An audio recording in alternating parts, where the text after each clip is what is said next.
rebuild me with cheap Chinese aftermarket parts.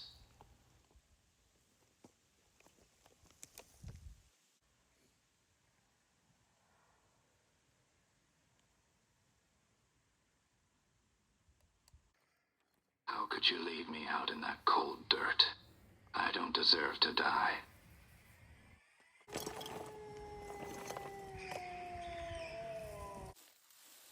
I'm going to crawl up on your workbench and wait for you to arrive in the morning.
I love these early fall mornings. The wood stove's running. It's pretty cool out here this morning. The leaves are almost off the trees.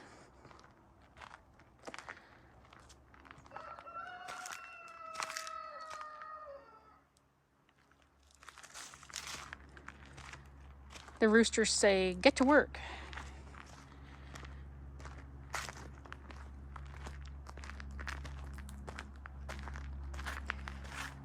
Well, I guess better go fix some chainsaws. I'll see you in there. Welcome back to the shop. It's Halloween morning here. We're getting all ready to go out tonight with our kids trick-or-treating. See if I can get a repair done here. A couple of repairs today. So in the lineup, we have a 250C with an adjuster issue. We have a hedge trimmer for a pull cord. A Husky the guy got for free and knows nothing about. A couple 201s with various problems. An MS 260 that's been to another shop twice and is still not fixed. 291 that doesn't run correctly. 261 with a blown up clutch. An 036. And an Echo that won't start. I feel like doing something fun this morning. Let's start with the 260 that's been to another shop twice. I'll see you over at the workbench. Good morning. Welcome back to my workbench. I was going to work on an MS 260 today, but I got over to my bench and I found the remains of an MS 290 scattered everywhere. A whole bunch of its pieces are down there. So this saw, it appears that it crawled out of the grave and left me a little letter. Erica, please fix me. I didn't get to cut much wood. My owner barely used me. When things went wrong, he just abandoned me here. I'm not ready to die. I want to cut wood again. Please help me. Sincerely, Stihl MS 290. Isn't that sweet? Well, I admire his determination. So I guess I'm going to clean all these pieces up, and we're going to put the saw back together. And you're going to come along with me. How on earth did this saw make it up here?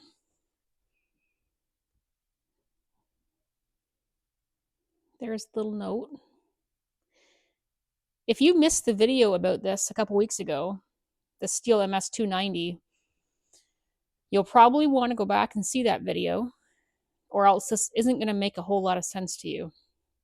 I will leave a link to that video in the comments and in the description box. Time of death, 7:30 p.m. I have already notified the family. The parts that are remaining will be boxed up, and the parts will go back to the chainsaw graveyard.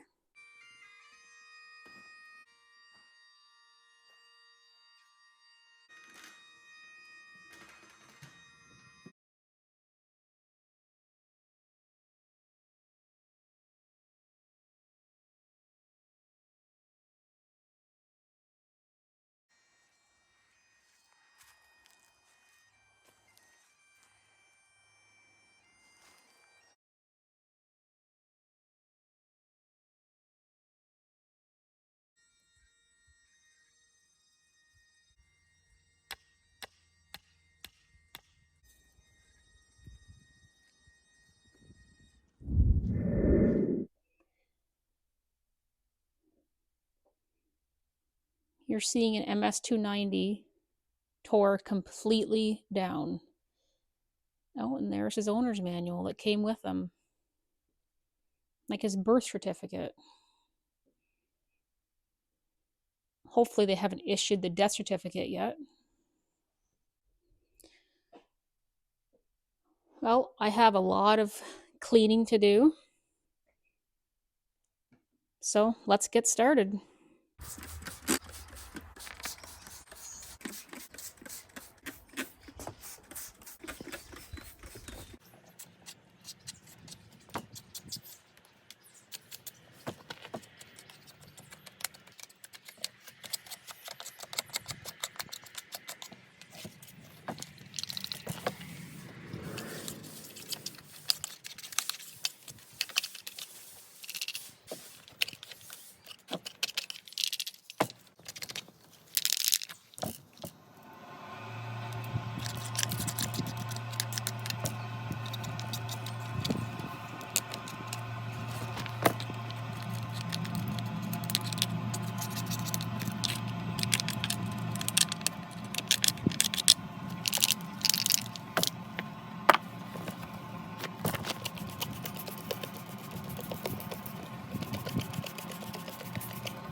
Okay, so you see me take my parts outside.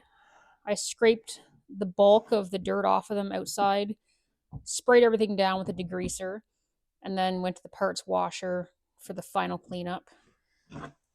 So this saw, all of its bits and pieces came out pretty nice.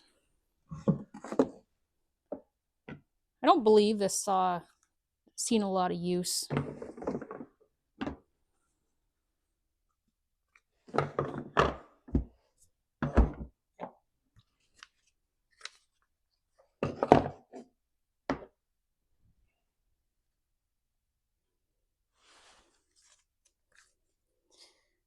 Well, let's get started. Got my workspace all cleaned up here. So let's start putting the engine together. So here's the OEM piston and cylinder that we took out of the saw.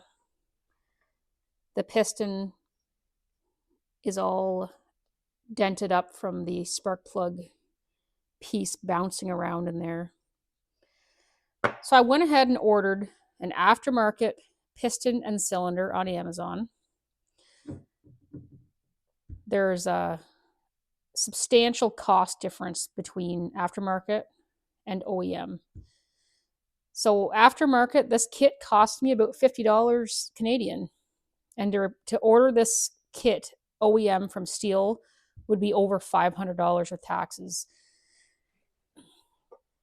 And there are some differences between OEM and aftermarket. Like the OEM, that wrist pin, like you have to press that in and out like it's a perfect fit. The aftermarket, it's just different. It's not perfect, but the price difference is, we're going to give it a try.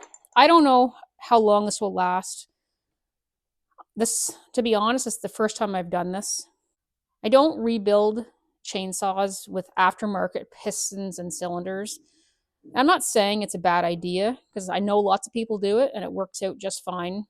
But if someone came to me with their MS 290 and said, "Can you rebuild it with aftermarket?" I I just wouldn't feel good taking the person's money, not knowing how long this is gonna last. So we're gonna give this a try. It'll last or it won't. The machining, the plighting, just the fit and finish, there are differences. But there's a huge difference in price. So we're gonna give it a go and see what happens.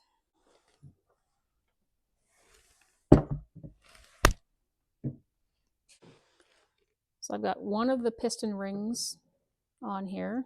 I'll put the other one on.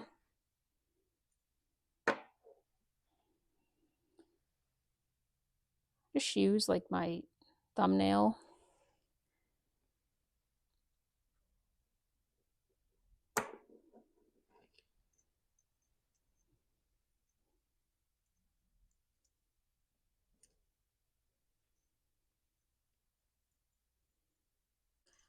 I've got one of my circlips installed. I'll show you how I do that when I install the other one. So here's your saw. Arrow on the piston points towards the exhaust. Flywheel side, clutch side. So here's our crankshaft assembly. The crank bearings, these are the ones that came out of the saw when we took it apart. I thought that the aftermarket kit would come with new ones. It didn't. I don't have new ones here. I've oiled these. They're quiet. I'm going to reuse them because this saw is going back together today. The wrist pin needle bearing came in the aftermarket kit. So I'm going to put a couple drops of oil on it.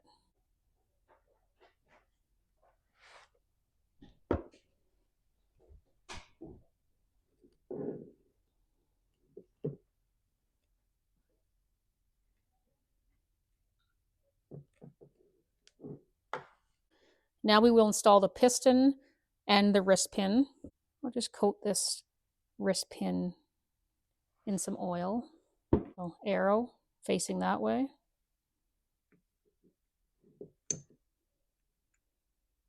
My circlip is on the right, so I'm putting my wrist pin in through the left side.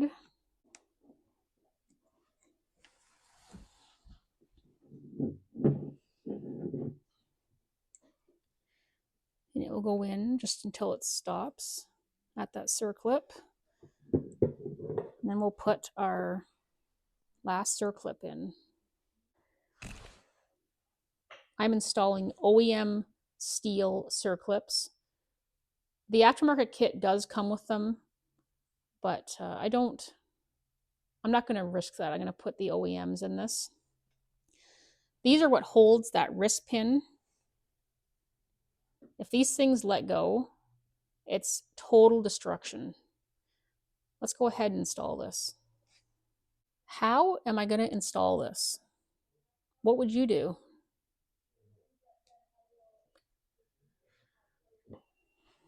Well, there's a tool for that.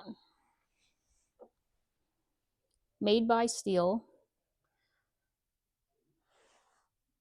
This one is 10 millimeter, so for a 10 millimeter wrist pin. But the full set of these, if you want to be able to install circlips in all Stihl saws, there's a set of 5 of these. So for this MS 290. I need a 10 mil. It's a 2-piece tool. It's going to make my life a lot easier. So this is a magnet on the end. And yes, it's broken because I dropped it. So there's a flat side and a round side. So flat side up.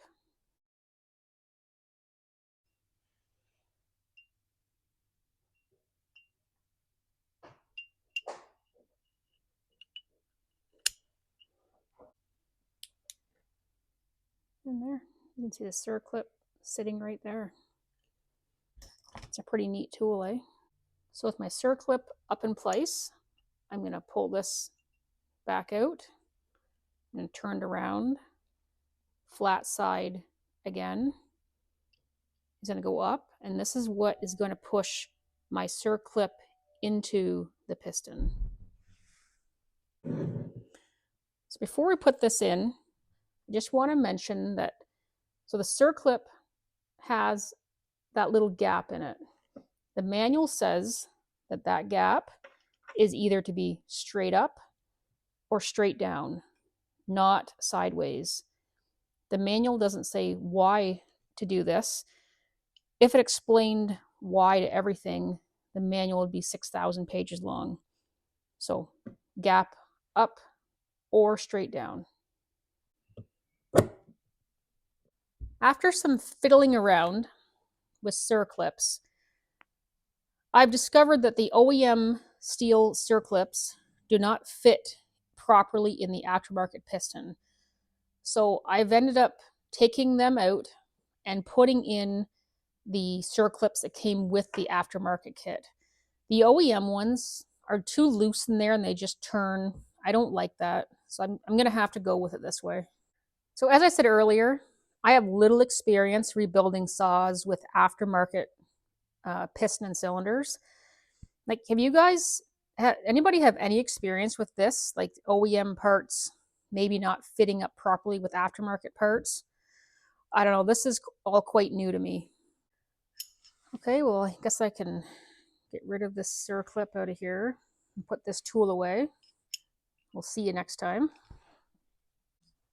I'm going to go ahead and put a thin coating of 2-stroke oil just on the cylinder walls, the piston and the rings, get everything just lubricated.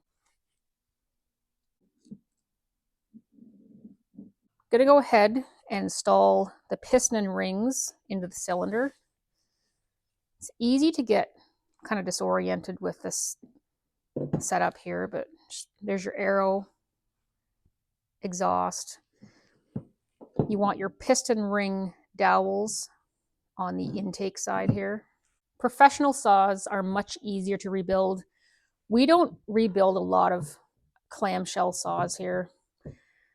So there is a piston ring compressor tool for this model. I don't own it. Believe it or not, I own a lot of tools. I don't own that tool.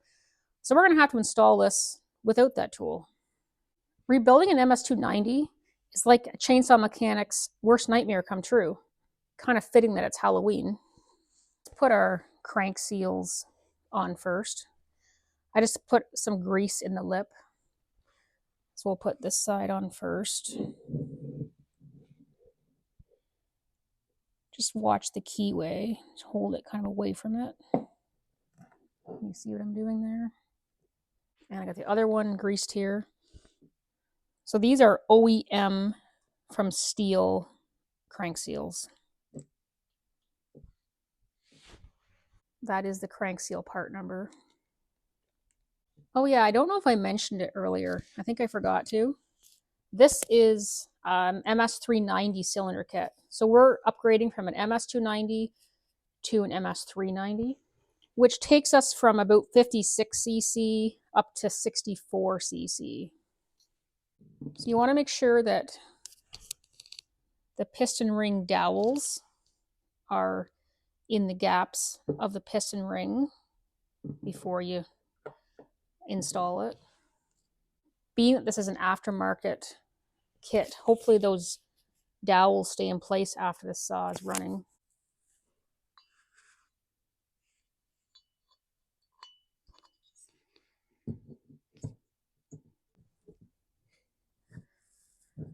I've just been using this to gently push the rings in as I push the piston down.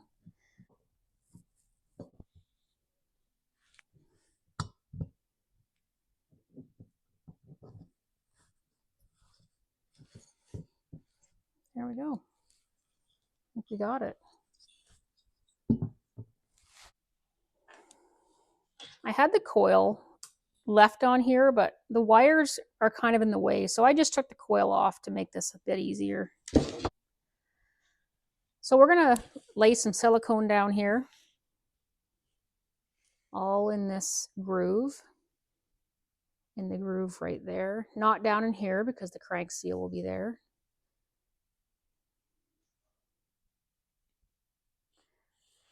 Stihl used to ship me Durco brand, but this is what they shipped me last time, so that's what we're gonna use.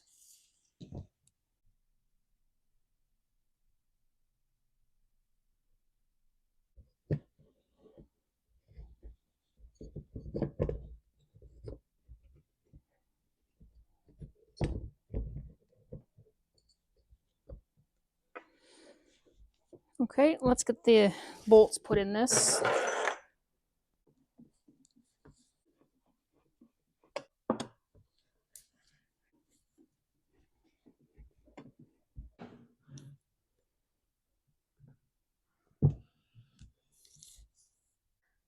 Okay, our engine is bolted in. I'm going to let the silicone dry here for a bit, and then I'm going to come back and pressure vac test this engine before I carry on. So I'll go have a coffee break, and I'll see you back here shortly. We've had a casualty. I tried to stop the bleeding the best I could. I went and had a coffee. I came back, all ready to continue on here. And what did I come back to?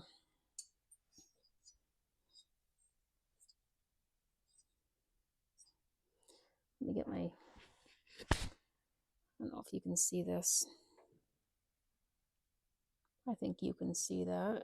You see that crack there? That's not good. So this cylinder is aftermarket. This piece down here, which Stihl calls the engine pan, that is an OEM part because this kit did not come with that pan. I said it earlier, I'm going to say it again. I don't do aftermarket rebuilds, so I am a bit unfamiliar with the way this works. I have a friend who does aftermarket stuff like this all the time, so I just called him and I told him what I was seeing here. See this rocking movement? It doesn't fit well. So I called him and asked him, told him what I was seeing, and he said, don't use the OEM engine pan, use the aftermarket one. But this didn't come with it. And he said he orders kits often, but complete kits. So I'm going to say that I ordered not the proper kit. And if I could go back in time, I would order it that included this. Because these two parts, they don't like each other. Now that crank seal, that is a new OEM Stihl crank seal. And that may be part of the problem here too. I've had this thing apart multiple times now trying to figure this out. Here's the original crank seals that I took out of it. I put them in and it fit better. Not perfect, but it did take up some of that gap.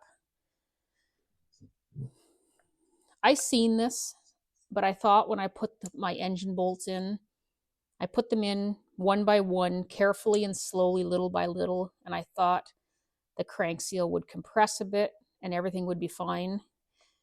And it wasn't fine. When those bolts are tightened down, that crack, it opens wide. It opens right up.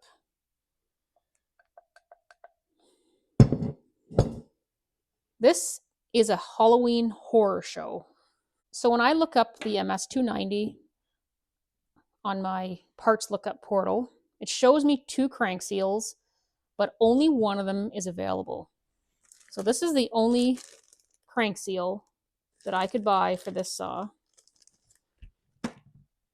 But the other one that it lists that is no longer available, I'm guessing is what these were. I don't know. There must be a slight difference. There's no tech document about it. So I just don't know. This is not the way this is supposed to turn out. I had plans tonight to put this saw back together and show you a 290 upgraded to a 390 that came back from the dead on Halloween. I've been planning this for 2 weeks for you guys, and this is not how it was supposed to go. I'm ready to take this thing out back and shove it right back in the hole it came from. I didn't know what to do here. I didn't know whether to show you guys this or just pretend none of this ever happened. But I've been filming this, all these scenes that you just seen. I've been working on this for a long time, and I hate to just throw it all away. So here, you're going to see it. I told you from the beginning that I'm going to show you the good, the bad, and the ugly. And tonight you're seeing the scary. I just went and scoured through the service manual for more information about this crank seal thing. And what I found was that at one time there was 2 crank seals available for this saw. One they called a soft seal. And it was for, if you didn't take the saw apart, you could smash it in the side. That crank seal is no longer available. The hard seal, which is what I have here, that's what I installed. So I don't think the crank seal is what's causing my problem here, because these don't fit perfectly either. I have 2 choices here. Take this thing out back and put it back in the dirt hole that it came from, although it'll probably crawl back out again. Or go and order a complete engine rebuild kit for this that includes the engine pan, crank seals, the crankshaft, everything. I won't be fixing it on Halloween like I'd planned, but I don't know. I'm way too far invested in time in this now to give up. Somebody watching this that has more experience with this aftermarket stuff probably knows what's wrong here. I've had it apart 3 times. The crank seals are in their slots. The bearings are in their slots. I don't know. If you know what I've done wrong here, let me know. Come in the comment section and let me know. Let me show you this one more time. Now here's my original cylinder, engine pan, and original crank seals. There is a little bit of movement, but nothing like what I just showed you.